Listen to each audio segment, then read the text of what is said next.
त्याबद्दल काय प्रतिक्रिया आहे तुमची? एक तर हे बघा, आंदोलन जर लोकशाही मार्गाने चाललंय तर सरकारला काहीच हरकत नाहीये. एक माणूस जवळ धरण्यापेक्षा मी 4-5 दिवसापूर्वी सुद्धा मीडियामध्ये हे सांगितलं की राजीनामा घ्यायचाच ना, का सांभाळायचं एवढं?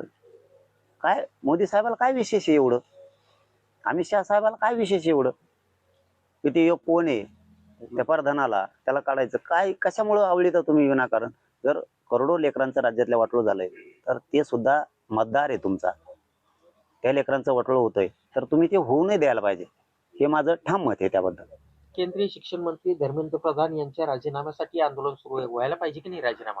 का नाही व्हायला पाहिजे तेच म्हणतो ना मी. का नाही घ्यायला पाहिजे?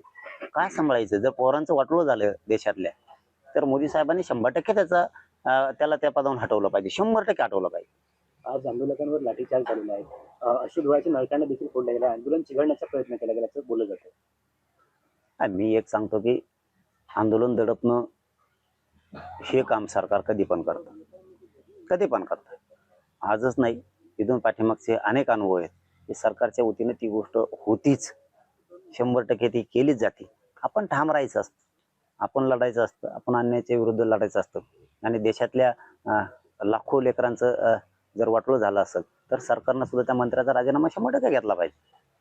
अनेक ठिकाणाहून या आंदोलनाला पाठिंबा मिळतोय. अनेक नेते अभिनेते असतील, आणि सगळेच येतात, सगळेच येतात. आम्ही बोलतो म्हणजे सातच आहे ना, म्हणूनच बोलतो ना.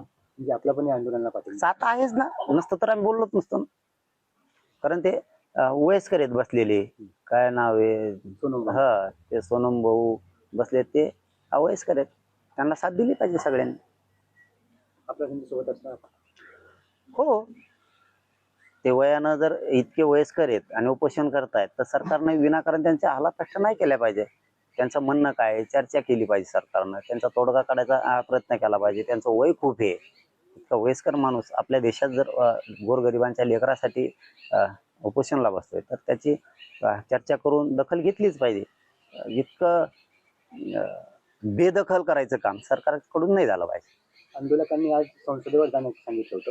संसदेवर जाण्यापासून त्यांना रोखलं जात आहे, लाठीचार्ज होतोय, अश्रू धुवाच्या नळकांड्या फोडल्या जात आहे. म्हणजे त्यांना आंदोलन करू दिलं जात नाही. ते आंदोलन बंद पाडायचे ती भूमिकाच असते सरकारची, ते बंदच करणार. आपण ठाम असलं पाहिजे. दिल्लीमध्ये आज हजारो विद्यार्थी होते त्या आंदोलनात. तुफान लाठी हल्ला विद्यार्थ्यांवर दिल्ली पोलिसांनी आज लाठी हल्ला केला. नाही, ते चुकीचं आहे. सरकारनं ते चुकीचं केलं. कुठल्याही शांततेचे आंदोलन मोडून काढायला, हे बघा, तुम्ही विचार नाही मोडू शकत. तुम्ही गोरगरिबांच्या लेकराचं हल्ले करून भविष्य नाही उद्ध्वस्त करू शकत. त्या वयस्कर सोनम भाऊंची मागणीच काय आहे की गोरगरिबांच्या लेकराला न्याय मिळाला पाहिजे. त्यांच्या पाठीशी लोक उभे राहणारच ना. तुम्ही सरकार आहेत म्हणून तुम्ही दडपशाही करून आंदोलन नाही मोडू शकत लोकशाहीतले. म्हणून ते सगळेच लोक त्या सोनम भाऊच्या वय बघून त्यांच्या पाठीशी नक्की येतात. ते कोण आहेत, काय आहेत, कसे आहेत, कोणाला माहित नाही. परंतु आजचा मुद्दा तरी त्यांचा विद्यार्थ्यांच्या हिताचा आहे, त्यामुळं आज त्यांच्या सोबत लोक आहेत. भविष्यात हे आंदोलन आणखी उग्र होईल आजच्या घटनेनंतर.